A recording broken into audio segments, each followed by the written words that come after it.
Hi, പുതിയൊരു വീഡിയോയിലേക്ക് സ്വാഗതം. ഇന്ന് വന്നിട്ടുള്ളത് സീ ഫുഡ് ബോയിൽ അല്ലെങ്കിൽ സീ ഫുഡ് ബക്കറ്റിൻ്റെ റെസിപ്പി ആയിട്ടാണ്.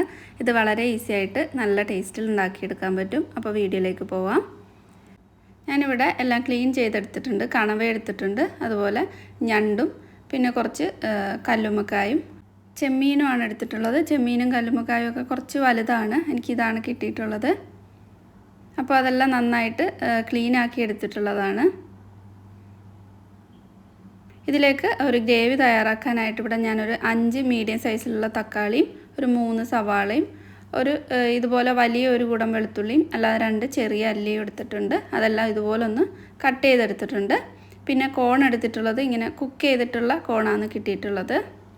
അത് ഒരെണ്ണമാണ് എടുത്തിട്ടുള്ളത്. അപ്പോൾ അത് കുക്ക് ചെയ്യേണ്ട ആവശ്യമില്ല. ഒരു പാത്രം ചൂടാകാൻ വെച്ചിട്ട് അതിലേക്ക് ബട്ടർ ചേർത്ത് കൊടുക്കുന്നുണ്ട്. ഒരു 2 ടേബിൾ സ്പൂൺ ഒക്കെ ബട്ടർ ചേർത്തിട്ടുണ്ട്. ബട്ടർ ഒന്ന് മെൽറ്റായി വരുമ്പോൾ ഇതിലേക്ക് ഇനി സവാളയും വെളുത്തുള്ളിയൊക്കെ ഒന്ന് വഴറ്റിയെടുക്കുക. ഒരുപാടൊന്നും വഴന്നു പോകണ്ട, ജസ്റ്റ് ഒന്ന് വാടി വന്നിട്ടൊന്ന് കുക്കായാൽ മാത്രം മതി. അപ്പോൾ അതിലേക്ക് അരിഞ്ഞു വെച്ചിട്ടുള്ള വെളുത്തുള്ളി ചേർത്തിട്ടുണ്ട്. ഒരു 2 അല്ലിയൊക്കെ ഒന്ന് മാറ്റി വെച്ചിട്ടുണ്ട് പിന്നീട് യൂസ് ചെയ്യാൻ വേണ്ടിയിട്ട്. വെളുത്തുള്ളി ഒന്ന് ചൂടായി വന്നപ്പോൾ ആ ബട്ടറിലേക്ക് നല്ലൊരു വെളുത്തുള്ളിയുടെ മണവും നല്ലൊരു ടേസ്റ്റ് കിട്ടും. എന്നിട്ട് അതിലേക്ക് സവാള ചേർത്തിട്ടുണ്ട്. സവാളയൊന്നും ചെറുതായിട്ടൊന്നും അരിയണ്ട, ഇതുപോലൊന്ന് കട്ട് ചെയ്തിട്ട് കൊടുത്താൽ മതി. സവാള ബ്രൗൺ കളർ ആവുകയൊന്നും വേണ്ട, ഒന്ന് വാടി വന്നാൽ മതി. കുറച്ച് ഉപ്പ് ചേർത്ത് കൊടുത്തിട്ടുണ്ട്. സവാളയുടെയൊക്കെ ഒരു പച്ച ചവയൊന്ന് മാറി കിട്ടണം. അതിലേക്ക് തക്കാളി അരിഞ്ഞു വെച്ചിട്ടുള്ളത് ചേർക്കുന്നുണ്ട്. വലിയ തക്കാളിയാണെങ്കിൽ ഒരു 4 എടുത്താൽ മതിയാവും. നന്നായിട്ടങ്ങ് ഇളക്കി കൊടുക്കുക. എന്നിട്ട് ഇത് അടച്ചു വെച്ചിട്ട് കുറച്ചൊന്ന് കുക്കാവാനായിട്ട് വെക്കണം.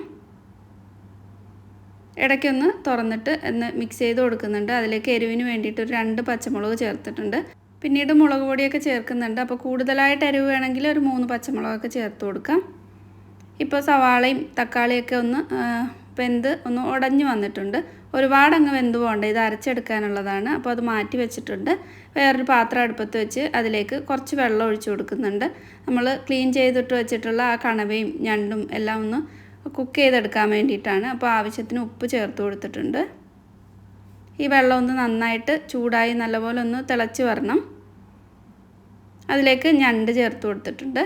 ഞണ്ടൊരു 7 മുതൽ 10 മിനിറ്റ് വരെയൊക്കെ ഒന്ന് കുക്ക് ചെയ്തെടുക്കുന്നുണ്ട്. വലിയ ഞണ്ടാണ് എടുത്തിട്ടുള്ളത്. അപ്പോൾ കുക്ക് ചെയ്തിട്ട് ഞണ്ട് ആ വെള്ളത്തിൽ നിന്ന് എടുത്ത് മാറ്റുന്നുണ്ട്. ഇതിലേക്കിനി കണവ ചേർത്ത് കൊടുക്കാം. കണവയ്ക്ക് ഒരുപാട് വേവില്ല, ഒരു 3-4 മിനിറ്റ് കൊണ്ട് തന്നെ കുക്കായി കിട്ടും. പിന്നീട് ഗ്രേവിയിൽ കുറച്ചും കൂടെ ഒന്ന് കുക്ക് ചെയ്തെടുക്കാനുണ്ട്. അപ്പോൾ അതും കുക്ക് ചെയ്തിട്ട് മാറ്റിയിട്ടുണ്ട്. പിന്നെ കല്ലുമ്മക്കായും ചെമ്മീനുമാണ് കുക്ക് ചെയ്തെടുക്കുന്നത്. ആ സമയത്ത് നേരത്തെ ഗ്രേവിക്ക് വേണ്ടിയിട്ട് തക്കാളിയും സവാളയൊക്കെ വേവിച്ച് വെച്ചിരുന്നത് ഇതുപോലൊന്ന് മിക്സിയിലേക്ക് ചേർത്തിട്ട് അരച്ചെടുക്കുന്നുണ്ട്. വെള്ളമൊന്നും ചേർക്കാതെ അരച്ചാൽ മതി. ഇപ്പോൾ ചെമ്മീനും കല്ലുമ്മക്കായും കുക്കായി വന്നിട്ടുണ്ട്. അതെടുത്ത് മാറ്റിയിട്ട് ആ വെള്ളം ഒന്ന് അരിച്ചെടുക്കണം. എന്തെങ്കിലും മണ്ണോ തരിയോ വെള്ളം ഉണ്ടെങ്കിൽ പോകാനായിട്ട് ഇതുപോലൊരു അരിപ്പ വഴി അരിച്ചെടുക്കുന്നുണ്ട്. ഈ ഗ്രേവി പിന്നീട് നമ്മൾ കറി ഉണ്ടാക്കുമ്പോൾ അതിലേക്ക് ചേർത്ത് കൊടുക്കാൻ വേണ്ടിയിട്ടാണ്. പാത്രം ചൂടായി വന്നപ്പോൾ അതിലേക്ക് ബട്ടർ ചേർത്ത് കൊടുത്തിട്ടുണ്ട്. 2-3 ടേബിൾ സ്പൂൺ ബട്ടറും 2 ടേബിൾ സ്പൂൺ ഓയിലും ചേർത്ത് കൊടുത്തിട്ടുണ്ട്. അതിലേക്ക് നേരത്തെ മാറ്റി വെച്ചിട്ടുള്ള 2-3 അല്ലി വെളുത്തുള്ളിയും ചേർത്ത് ഒന്ന് വഴറ്റിയെടുത്തിട്ടുണ്ട്. ഇതിലേക്ക് ഇനി പൊടികളൊക്കെ ചേർത്ത് കൊടുക്കാം. മുളക് പൊടി, മല്ലിപ്പൊടി, മഞ്ഞൾപ്പൊടി, കുരുമുളകിൻ്റെ പൊടിയും വലിയ ജീരകം പൊടിച്ചതുമാണ് എടുത്തിട്ടുള്ളത്. എരിവ് അനുസരിച്ചിട്ട് മുളക് പൊടിയൊക്കെ അഡ്ജസ്റ്റ് ചെയ്യാം. ഞാനിവിടെ ഒരു 2.5 ടേബിൾ സ്പൂൺ മുളക് പൊടിയും ഒരു 1.5 ടീസ്പൂൺ മല്ലിപ്പൊടിയാണ്. പിന്നെ മഞ്ഞൾപ്പൊടിയും കുരുമുളക് പൊടിയൊക്കെ നിങ്ങളുടെ ഇഷ്ടമനുസരിച്ച് ചേർത്ത് കൊടുക്കുക. പച്ചമണം പോകാനായിട്ട് ലോ ഫ്ലെയിമിൽ നന്നായിട്ടൊന്ന് വഴറ്റിയെടുക്കുന്നുണ്ട്. നല്ലപോലെ തന്നെ വഴറ്റി എണ്ണയൊക്കെ ഒന്ന് തെളിഞ്ഞ് വരുന്നുണ്ട്. ഇതിലേക്കിനി നമ്മൾ അരച്ചു വെച്ചിട്ടുള്ള അരപ്പ് ചേർത്ത് കൊടുക്കാം. അരപ്പ് ഒട്ടും തന്നെ വെള്ളം ചേർക്കാതെയാണ് അരച്ചെടുത്തിട്ടുള്ളത്. നമ്മൾ തക്കാളിയൊക്കെ ചേർത്തിട്ടുള്ളത് കൊണ്ട് ആ ഒരു നനവ് കൊണ്ട് തന്നെ ഈ അരപ്പ് നന്നായിട്ടങ്ങ് അരഞ്ഞു വന്നോളും. ഒന്ന് വഴറ്റിയെടുക്കുന്നുണ്ട്, നന്നായിട്ടൊന്ന് ചൂടാക്കി എടുക്കുന്നുണ്ട്. മിക്സി കഴുകിയിട്ട് കുറച്ചുകൂടി വെള്ളം ഒഴിച്ചു കൊടുത്തിട്ടുണ്ട്.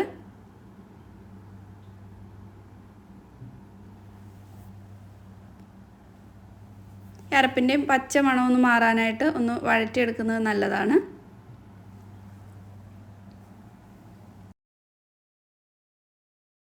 സവാളയും തക്കാളിയൊക്കെ ഒന്ന് കുക്ക് ചെയ്തിട്ടാണ് ഇതിലേക്ക് അരച്ച് ചേർത്തിട്ടുള്ളത്. എന്നാലും അതിൻ്റെ ഒരു പച്ച ചുവ ഉണ്ടാവും. അപ്പോൾ അത് പോകാനായിട്ട് നന്നായിട്ട് തന്നെ ഒന്ന് ഈ ഒരു ഗ്രേവി ഒന്ന് തിളപ്പിച്ചെടുക്കുന്നുണ്ട്.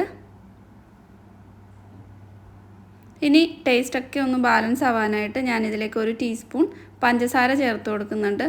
ഇത് നിങ്ങൾക്ക് പഞ്ചസാര ചേർക്കാൻ താല്പര്യമില്ലെങ്കിൽ ഒഴിവാക്കാം. ഞാൻ പക്ഷേ 1 ടീസ്പൂൺ പഞ്ചസാര ചേർക്കുന്നുണ്ട്. ഇനി ഇതിലേക്ക് ടൊമാറ്റോ കെച്ചപ്പും ഒരു 1.5 ടേബിൾ സ്പൂൺ ചേർക്കുന്നുണ്ട്. ഇനി ഇതിലേക്ക് സോയ സോസാണ് ചേർത്ത് കൊടുക്കുന്നത്. 1 ടീസ്പൂണൊക്കെ മതിയാവും. ചില്ലി സോസ് ഒരു 2 ടേബിൾ സ്പൂണോളം ചേർത്തിട്ടുണ്ട്. അത് നിങ്ങളുടെ എരിവനുസരിച്ചിട്ട് കൂട്ടുകയോ കുറയ്ക്കുകയോ ഒക്കെ ചെയ്യാം. എന്നിട്ട് ഇതെല്ലാം നന്നായിട്ട് അങ്ങ് മിക്സ് ചെയ്തിട്ട് ഒന്നുകൂടി ഒന്ന് ചൂടാക്കിയെടുക്കാം. ഇതെല്ലാം നന്നായിട്ടൊന്ന് ചൂടായി വന്നിട്ടുണ്ട്. ഉപ്പൊക്കെ നോക്കിയിട്ട് ചേർത്ത് കൊടുക്കുക. ഞാൻ കുറച്ച് ചേർത്തിട്ടുണ്ട്. പിന്നെ നമ്മൾ നേരത്തെ ബോയിൽ ചെയ്തിട്ടുള്ള ആ വെള്ളം മാറ്റി വെച്ചിട്ടുണ്ട്, അതും ചേർത്ത് കൊടുക്കുന്നുണ്ട്. അപ്പോൾ നോക്കിയിട്ട് മാത്രം ഉപ്പ് ചേർത്ത് കൊടുക്കുക. എല്ലാം നന്നായിട്ടൊന്ന് മിക്സ് ചെയ്തിട്ട് ഇതിലേക്ക് കസൂരി മേത്തി ഒന്ന് ചൂടാക്കിയിട്ട് കൈകൊണ്ട് തന്നെ ഒന്ന് തിരുമ്മിയിട്ട് ചേർത്ത് കൊടുക്കുന്നുണ്ട്. 1 ടീസ്പൂണൊക്കെ മതിയാവും. ഇത് നിങ്ങളുടെ അടുത്തുണ്ടെങ്കിൽ ചേർത്ത് കൊടുത്താൽ നന്നായിരിക്കും. നന്നായിട്ട് മിക്സ് ചെയ്തിട്ട് ഇതിലേക്ക് ഇനി കോൺ ചേർത്ത് കൊടുക്കാം. കോണ് ഞാൻ വേവിച്ച കോണ് വാങ്ങിയതുകൊണ്ട് അത് അങ്ങനെ തന്നെ ഒന്ന് കട്ട് ചെയ്തിട്ട് ചേർത്തിട്ടുണ്ട്. അപ്പോൾ നിങ്ങളുടെ അടുത്ത് വേവിച്ചതില്ലെങ്കിൽ സീ ഫുഡൊക്കെ വേവിച്ചെടുക്കുന്ന ആ ഒരു വെള്ളത്തിലേക്ക് ചേർത്തിട്ട് തന്നെ ഒന്ന് കുക്ക് ചെയ്തെടുത്താൽ മതി. സീ ഫുഡ് വേവിച്ചതും ചേർത്ത് കൊടുത്തിട്ടുണ്ട്. എന്നിട്ട് എല്ലാം കൂടെ അരപ്പൊക്കെ എല്ലായിടത്തേക്കും എത്താനായിട്ട് നല്ലപോലെ ഒന്ന് മിക്സ് ചെയ്ത് കൊടുക്കാം. വലിയൊരു പാത്രം എടുക്കുകയാണെങ്കിൽ ഇത് മിക്സ് ആക്കിയിട്ട് എടുക്കാൻ വേണ്ടിയിട്ട് ഈസി ആയിരിക്കും. അതുകൊണ്ടാണ് ഞാൻ ഈ ഒരു വലിയ പാത്രം തന്നെ വെച്ചിട്ടുള്ളത്. എന്നിട്ട് അത് അടച്ച് വെച്ചിട്ട് ഒരു 5 മിനിറ്റ് നന്നായിട്ടൊന്ന് തിളപ്പിച്ചെടുത്തിട്ടുണ്ട്. ഗ്രേവി കൂടുതൽ തിക്കായിട്ട് തോന്നുകയാണെങ്കിൽ തിളച്ച വെള്ളം ചേർത്ത് കൊടുത്താൽ മതി. ഒരുപാട് ലൂസായി പോകണ്ട. ഞാനിപ്പോൾ ഇതിൻ്റെ കൂടെ കഴിക്കാൻ വേണ്ടിയിട്ട് പൊറോട്ടയും അരിപ്പത്തിരിയും റെഡിയാക്കിയിട്ടുണ്ട്.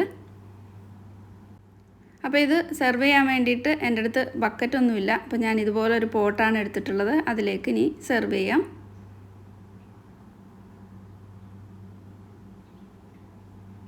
ഇതുണ്ടാക്കിയെടുക്കാൻ അത്ര പാടൊന്നുമില്ല. ഗ്രേവി ഉണ്ടാക്കിയിട്ട് ഈ സീ ഫുഡെല്ലാം ഒന്ന് ബോയിൽ ചെയ്തെടുക്കുന്ന അത്രയും താമസം മാത്രമേ ഉള്ളൂ. അപ്പോൾ ഈസിയാണ് ഉണ്ടാക്കിയെടുക്കാനായിട്ട്. ഉണ്ടാക്കി നോക്കണം. നല്ല ടേസ്റ്റാണ്. സീ ഫുഡൊക്കെ ഇഷ്ടമുള്ളവർക്ക് എന്തായാലും ഇഷ്ടമാവും. ഉണ്ടാക്കി നോക്കുന്ന സമയത്ത് ഫീഡ്ബാക്ക് അറിയിക്കുക. വീഡിയോ ഇഷ്ടമായിട്ടുണ്ടെങ്കിൽ ലൈക്ക് ചെയ്യുക, ഷെയർ ചെയ്യുക. സബ്സ്ക്രൈബ് ചെയ്യാത്ത ഫ്രണ്ട്സ് സബ്സ്ക്രൈബ് കൂടി ചെയ്യണേ. അപ്പോൾ അടുത്ത വീഡിയോയിൽ കാണാം. താങ്ക്